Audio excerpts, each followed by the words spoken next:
Welcome to Time Out for Marriage. In St. Paul's first letter to the Corinthians, he teaches us that love is not jealous. Another way to translate from the Greek is that love does not envy. What does jealousy and envy look like in marriage? If we look at the root word, it means that we want something that the other person has, or we have some kind of a negative reaction or response to what another person has that perhaps we do not have ourselves.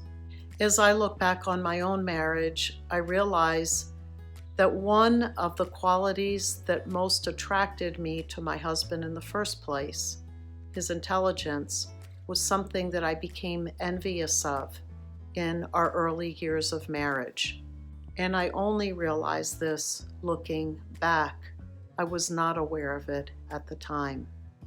So when my husband's intelligence came through and was manifested, I would have negative inward emotional response to it that I did not understand.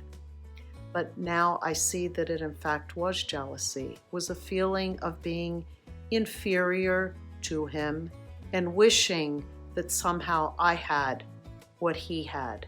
And because of my envy, I was not nearly as aware of how the different gifts that we each brought to the marriage complemented one another.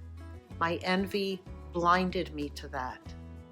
So please sit down and consider with one another, are there any ways, are there any qualities that your spouse has that you are jealous of or envious of?